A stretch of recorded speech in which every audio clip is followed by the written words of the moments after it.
Hello friends, आज का जो हमारा टॉपिक है वो है डिटर्मिनेंट मेथड, क्रैमर्स रूल।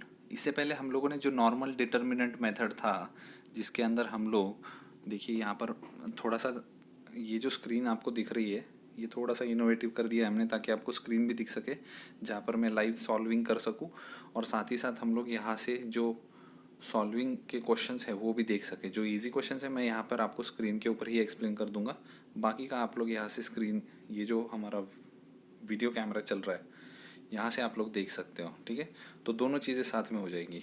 ठीक है, तो देखिए हम लोगों ने जो इससे पहले डिटर्मिनेंट रूल किया था वो ये था कि हम लोग क्या कर रहे थे, दो नंबर्स है ए बी, उसके बाद में सी और डी, इनको हमने क्रॉस मल्टीप्लाई किया था डिटर्मिनेंट मेथड के अंदर। ठीक है, ओके, तो इसमें क्या हुआ, A D minus B C, ये बन गया था हमारा डिटर्मिनेंट का formula. For example A is the determinant. Okay, तो इस तरीके से ये हमारा आंसर आया था। अब इसमें हम लोग क्रैमर्स रूल को भी इंक्लूड कर रहे हैं, तो लिख देते हैं हम लोग क्रैमर्स रूल। और ठीक है, क्रैमर्स रूल लिखने के बाद हम तुरंत उसके फॉर्मूले पे आ जाते हैं। ठीक है, तो देखिए यहाँ पे ये सॉल्विंग तो की हुई है, बट आप डायरेक्टली अगर फॉर्मूला लर्न करते हो इसका, विच इज़, अब देखिए डिटर्मिनेंट फॉर्म में लिखते हैं पहले। ठीक है, तो x is equal to, x के लिए हम लोग लेंगे c1 b1 और c2 b2। Okay, whole upon दूसरा डिटर्मिनेंट क्या है, a1 b1 a2 और b2। ठीक है, देखिए थोड़ा सा मैं इसको जूम करके दिखाता हूँ, यहाँ पर भी आपको वही देखने को मिलेगा, ये सेम। ठीक है, अब इसको आप करोगे क्रॉस मल्टीप्लाई, तो देखिए फाइनल आंसर क्या आने वाला है, c1b2 minus c2b1 whole upon a1b2 minus a2b1। Okay, तो देखिए इस तरीके से आपको इतना सब कुछ देखने को मिल रहा है कि ये है हमारा x के लिए फॉर्मूला। मतलब ये जो फॉर्मूला है ये बन जाएगा हमारा x के लिए, x को हम लोग फाइंड करते तब। ओके, अब आ जाते हैं हम लोग इसके आगे। ठीक है, इसमें ये जो पार्ट है, ठीक है, ये वाला पार्ट, ये पार्ट जो है इसको हम और एक नाम से डिनोट करते हैं, डिटर्मिनेंट ऑफ x। ओके, अगर डिटर्मिनेंट ऑफ x है तो डिटर्मिनेंट ऑफ y भी तो होगा, और y की वैल्यू किस तरीके से फाइंड करेंगे, यही सेम रूल यूज़ करके डिनोमिनेटर में भी हमें डिटर्मिनेंट ही बनाना है। ओके, अब दो डिटर्मिनेंट यूज़ करेंगे हम लोग, a1 c1 a2 c2, और यहाँ पे यही सेम जो डिटर्मिनेंट था ये आ जाएगा यहाँ पे, मतलब वही लिख देते हैं a1 b1 और a2 b2। ओके, अब आगे जब क्रॉस मल्टीप्लाई होगा ये, तो ये बन जाएगा a1 c2 minus a2 c1, और ये जो डिनोमिनेटर है वो एज इट इज़ दोनों में सेम रहता है, तो a1 b2 minus a2 b1।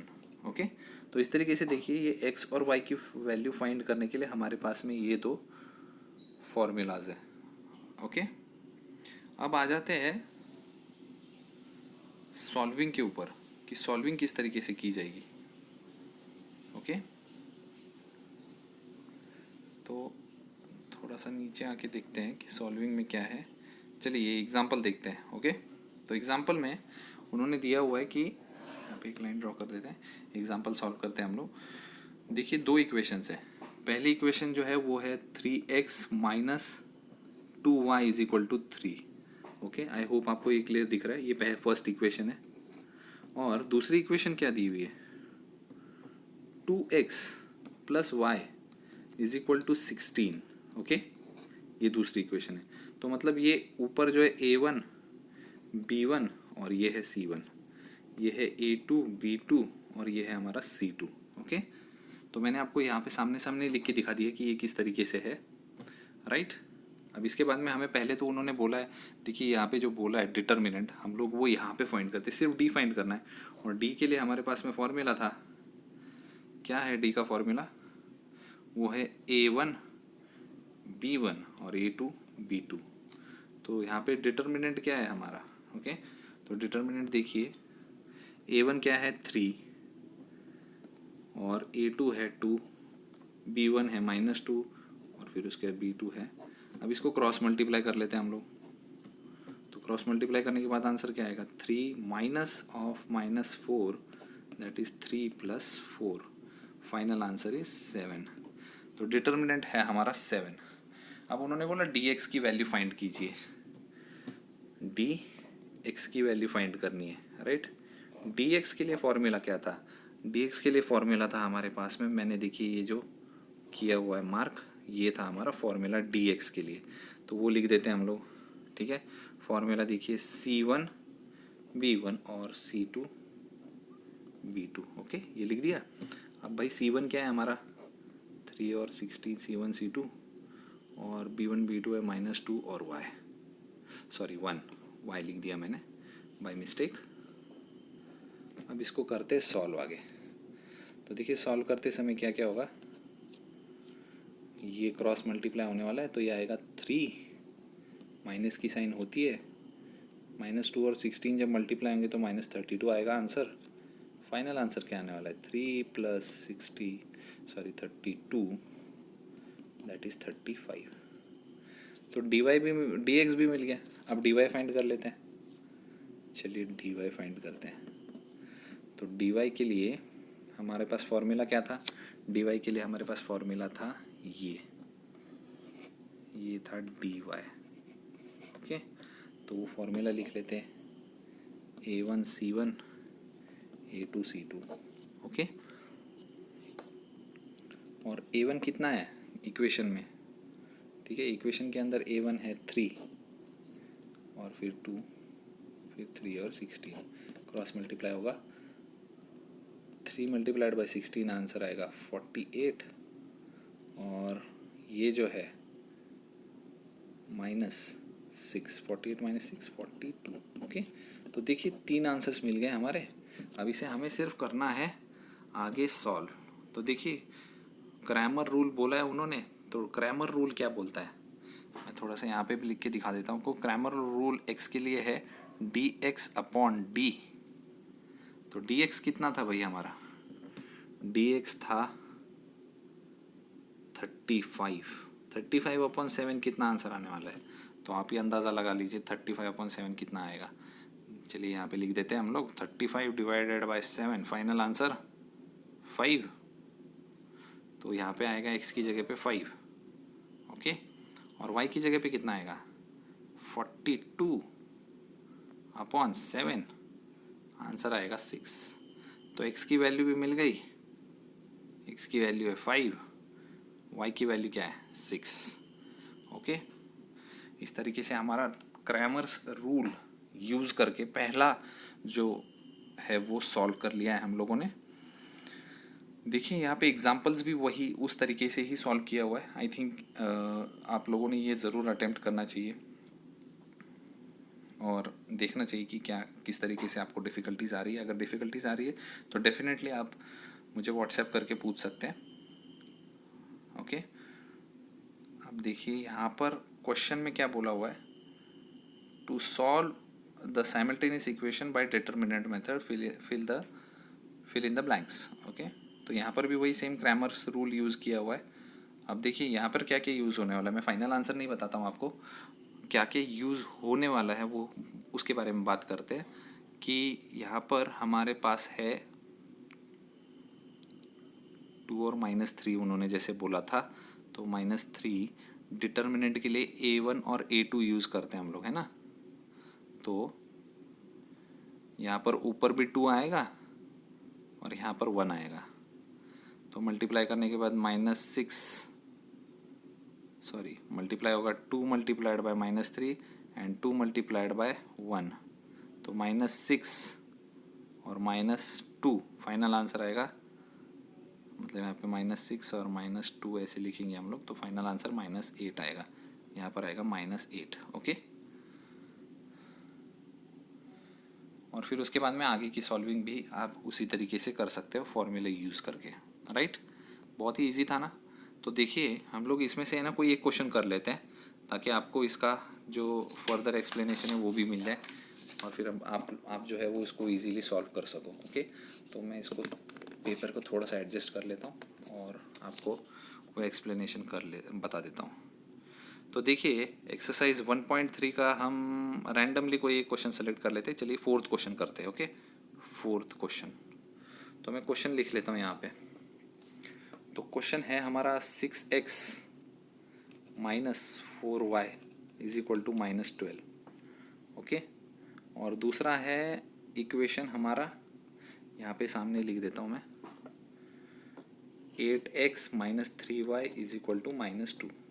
Okay, इस तरीके से इक्वेशन लिख दी है मैंने।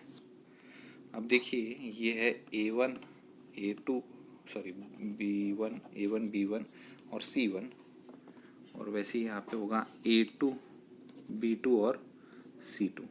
हो गया।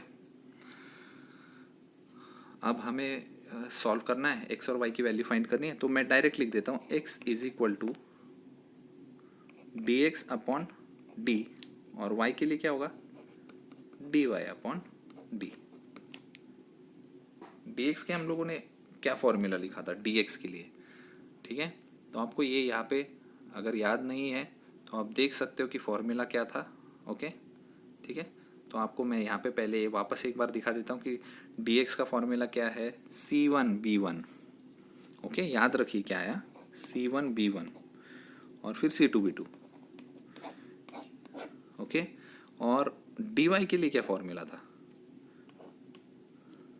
बताइए, dy के लिए क्या फॉर्मूला था, A1C1 का फॉर्मूला था। ओके, और A2C2, और इनके अपॉन में d जो है वो कॉमन था, A1 A2 B1 B2। यहाँ पर भी वही है, A1 A2 B1 और B2। ओके, अब हम लोग देखते हैं, इसको मैं थोड़ा फुल स्क्रीन ही कर देता हूँ क्योंकि डायरेक्टली मैं सॉल्व ही कर रहा हूँ अभी इसको।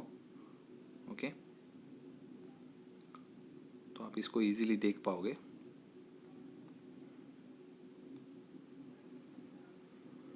ओके, इतना ही स्क्रीन है इसका। तो देखिए C1 क्या है हमारा, C1 है -12, तो लिख देते हैं भाई -12। B1 क्या है, B1 है -4। C2 क्या है, मतलब यहाँ पे जो ये C2 दिख रहा है आपको, C2 है हमारा -2, और B2 है हमारा -3। ठीक है, ये x के लिए सॉल्व कर रहे हैं हम लोग। अब A1 A2 B1 A1 और A2 क्या है, A1 है 6 A2 है 8, और यहाँ पर -4 और -3। तो अब चलिए इनको क्रॉस मल्टीप्लाई कर देते हैं और ये x की सॉल्विंग करते हैं। y की सॉल्विंग हम लोग यहीं पे कर लेंगे, इसके सामने सामने यहाँ पे। ओके, तो यहाँ पर आ जाता है -12 और -3 जब मल्टीप्लाई होंगे तो +36 आएगा। माइनस की साइन डाल देता हूँ, और ये जब दोनों मल्टीप्लाई होंगे तो +8 आएगा। तो मतलब प्लस माइनस माइनस होने वाला है, और नीचे क्या होने वाला है, 6 3 -18, क्योंकि -3 है यहाँ पे, और ये हो जाएगा -32। अब देखिए फाइनल आंसर निकालते हैं हम लोग। अब ये तो माइनस होने वाला है, 36 में से अगर 8 चला जाता है तो कितना बचने वाला है, 28, और यहाँ पर कितना बचने वाला है, -18 और +32 हो रहा है यहाँ पे। तो 28/32 में से अगर हम लोग 18 माइनस कर देते हैं तो फाइनल आंसर आता है हमारा 14। ओके, विच मीन्स ये 14 तो हमारा डी है। ठीक है, ये स्टेप जो है देखिए यहाँ से यहाँ तक, और फिर ये जो डी लिखा था मैंने यहाँ पर ऊपर, तो यहाँ पर ये जो डी है ये तो 14 ही है, मतलब आगे जाके तो इसको सॉल्व करने की ज़रूरत नहीं है बार बार। ओके, तो देखिए 14 आ गया, डिवाइड कर दीजिए, 2 आंसर लिख दीजिए, तो फाइनल आंसर एक्स का आंसर आ गया 2। वाई का सॉल्व करते हैं हम लोग, A1 वाला। A1 है 6 A2 है 8, C1 है -12 और फिर -2 क्रॉस मल्टीप्लाई, नीचे 14 डायरेक्टली लिख रहा हूँ मैं। ओके, अब देखिए मल्टीप्लाई करने के बाद क्या आंसर आने वाला है। 6 और 2 को जब मल्टीप्लाई करेंगे तो आंसर आएगा -12, बीच में माइनस, और 12 और 8 को मल्टीप्लाई करेंगे तो आंसर कितना आने वाला है 96। तो यहाँ पे -96/14।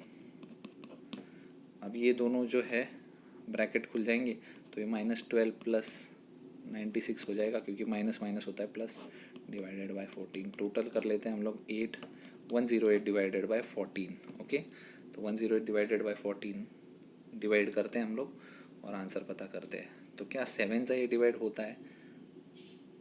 तो पहले हम लोग इसको 2 के टेबल से डिवाइड करते हैं, तो ये हो जाएगा हमारा 54 और ये आता है हमारा 7।